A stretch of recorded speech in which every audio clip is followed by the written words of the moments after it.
Welcome to SVG-TV News for Monday, August 6, 2018. I am Jennifer Richardson with the details. Rehabilitative work on the Belmont Ginger Village Road is said to be some 60% complete.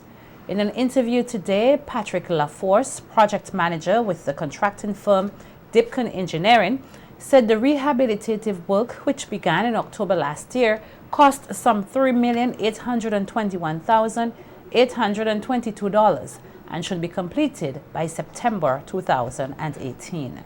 Nikita Tony tells us more in this report. On September 2, 2013, a huge landslide caused a section of the Belmont Main Road in the area of Ginger Village to become impassable. Since then, there has been significant disruptions to traffic in the area, along with complaints of difficulties by road users. However, as we heard today from project manager Patrick LaForce of Dipcon Engineering, the rehabilitative work on the road is nearing completion. LaForce gave an overview of the work done since the project began on October 16, 2017, and spoke about a few challenges experienced since then. The component would have been the excavation of the bank, carrying the road further away from where the slide happened. That has been completed. The installation of drains along the road edge, and both sides of the road. That is almost about 90% complete. Final 100 meters to complete in terms of road works, and then the surfacing of the entire road. A lot of the works required us going into the bank, like setting the road and the installation of the drain. So we had some issues there with regards to landowners settling that before we could have continued, because this is a requirement that we could not proceed until that was covered. Weather has been okay so far. I mean, we just practically getting into the rainy season. We have had a few days rained off, but it's not that terrible to the project thus far. The project manager said that as of Wednesday this week, there will be no vehicular access to the Ginger Village Road from the Belmont Main Road due to the construction of the crossroad culvert that is part of the road rehabilitation works. This Wednesday we want to start a culvert to improve the existing one that is there. We have to replace it with a bigger one to accommodate some of the water that will now be going down in a drain, which we're also improving past the culvert all the way down to the village, because there will be no vehicle access to anybody wanting to get to Ginger Village, right? And what we will do is create a foot access for pedestrians, for persons wanting to walk. We'll cater for that. So once from Wednesday till next week for at least 10 days. Providing some assurances on the safety of the rehabilitated road, LaForce said that his team is aiming to have the road completed around mid-September. Upon the design of the engineers, they felt comfortable that shifting the road further in bank would ensure that there would be no further slide, because on this side of the road, if you look clearly, what merely washed away was like something like the topsoil, which the road probably was sitting on. So that was a major part of it. But we believe that this section of the road is sitting on is firm rock, as you can see is what we have there. So we believe that it's sufficiently safe. Plan to have the road reopened before the opening of school in September, at least have it accessible to motorists before the end of September. They might have a few auxiliary works taking place whilst that going on to finish the entire project. The road is known as the main inland artery that connects several large communities in the Marica Valley, Mount Pleasant, Provian Vale, Annosville, Fairhall, and Belmont. Although it may have taken some 5 years to be fully restored, road users are being assured that the Belmont Ginger Village Road should reopen soon. Nikita Tony reporting for SVG-TV News. Children who have been struggling with reading are being given some needed support and practice at an intervention camp organized for this purpose. It's called the K's Phonics Summer Program, which is being conducted at the Kingstown Technical Institute. More than 50 children are taking part in the 2-week phonics program, which is part of the Auntie K's annual summer program, which started in 2008. SVG-TV's Bavin Oliver has more. Reading is a fundamental skill which children must have if they are to achieve academic success and understanding the world. However, some children are not able to grasp the basics, and this hampers their overall learning experience.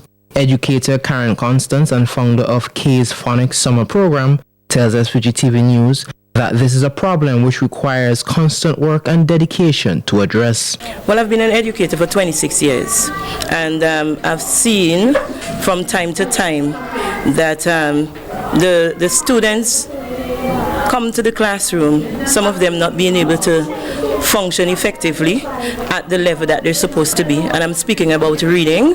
So as a result of that, I developed a passion for it, and I started to give my service to help the students, and as a result there are persons who keep recommending us, and so we just have to keep continuing and try to help them, especially during the summer break where they have at least 2 months home. So we don't want them to lag behind. We just try to make sure that they continue during the summer.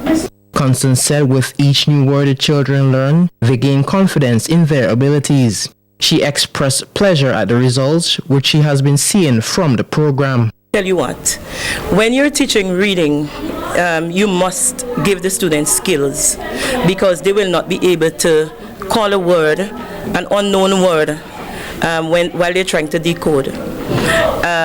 As a result of the skills, they're going to be able to read more, use those skills to break up unknown words while they're trying to read maybe a sentence, or even just call a word randomly, and over time they will become better.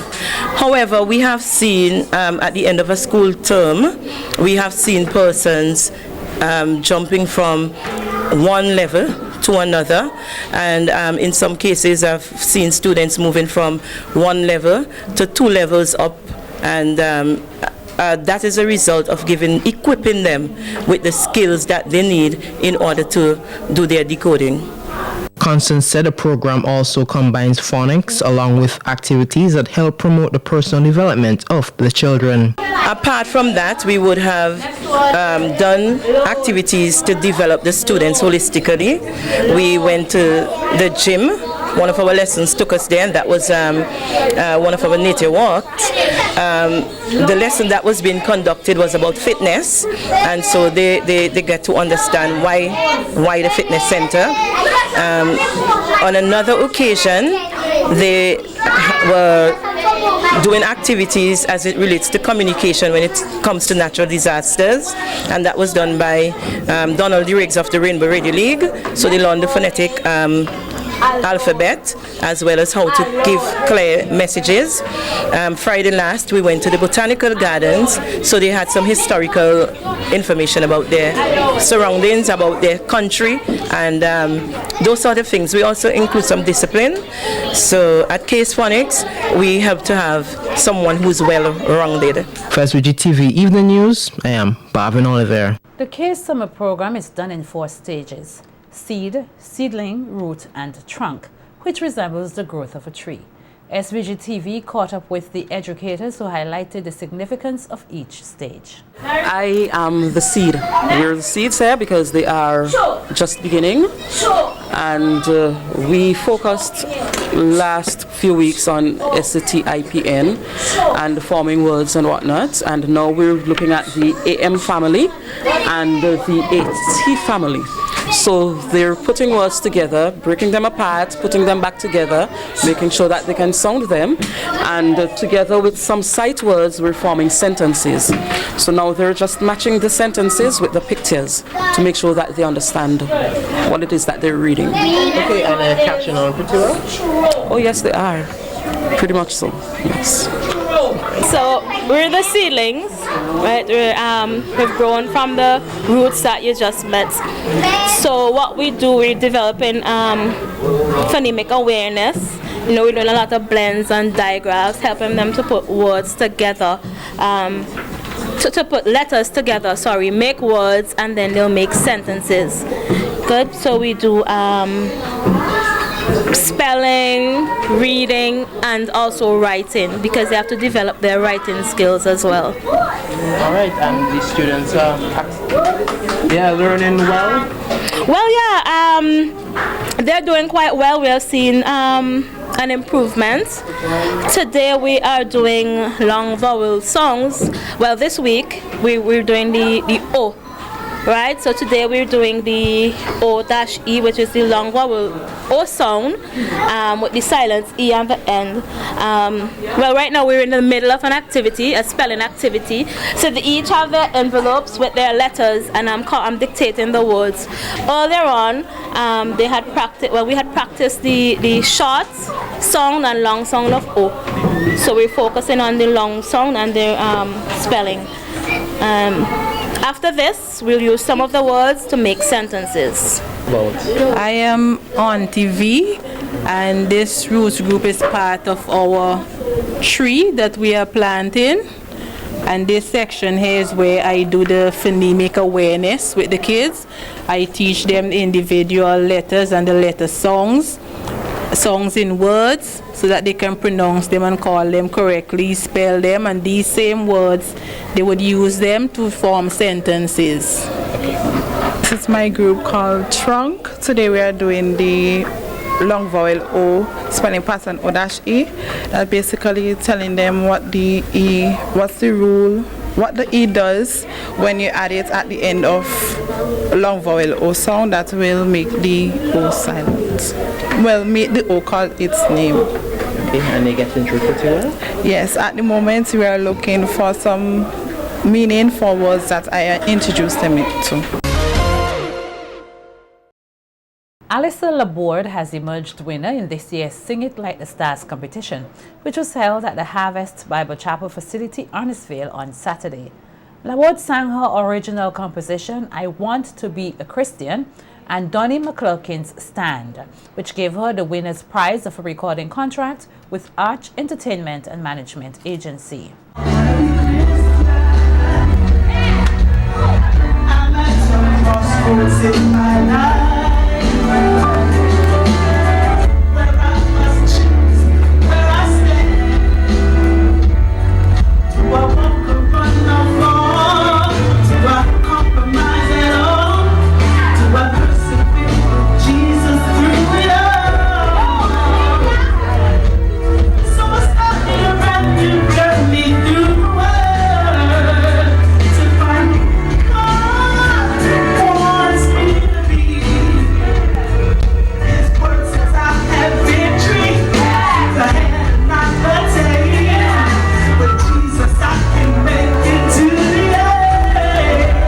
The organizers said they were so pleased with the quality of the compositions that this year they gave a second recording contract to Algie King, who placed second in the competition.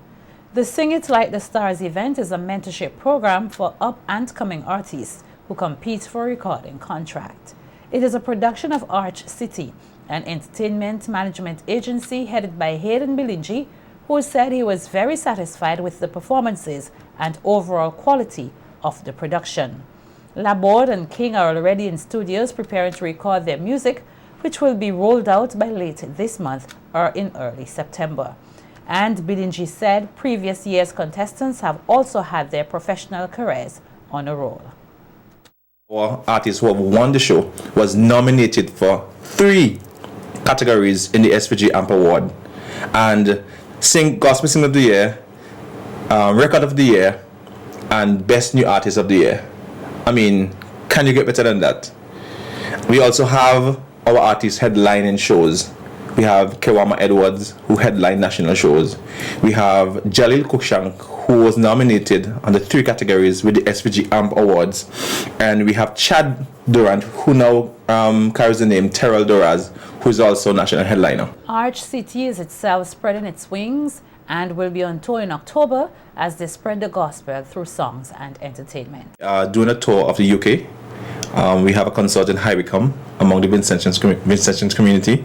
We also are doing a church service in one of the township in London, and we are taking with us 5 Vincentians and one Barbadian with us. Mariah as well should be accompanying us as our engineer and maybe our drummer. But we are touring the UK, and then we hopefully will move over to France as well. Some 12 local cadets will be using their skills and training to compete against 200 cadets from other CARICOM countries. as they participate in the Caribbean Cadet Camp 2018 in Barbados. Commandant Lieutenant Colonel of the SVG Cadet Force told SVG-TV News that the Vincentian cadets went through vigorous training for 3 months in preparation for the camp, which began yesterday and runs until August 18th. The Vincentian contingent, which also comprises 2 officers, left here for Barbados on Saturday. The Lieutenant Colonel said the camp gives the cadets an opportunity to demonstrate the result of their training. The importance of the camp is to where the cadets would put their training to the test. Different countries naturally would have different standards based on their own experiences, and what the camp does is to bring to the fore the different levels of training that the cadets would have undergone locally. So it's basically a test of the various areas of training that would have been done locally, which is now exhibited at the regional level during the camp. Lieutenant Colonel Lewis said the camp also gives participants from each country a chance to learn from one another and highlighted the activities in which they would be engaged. It's held biannually, and what is done now is that we have competitions in all aspects of cadetting, from shooting competitions, fitness, drill, athletics, and other areas, navigation, orienteering, and such like. So basically, countries come out of the camp with bragging rights in the different areas and the different aspects of cadetting.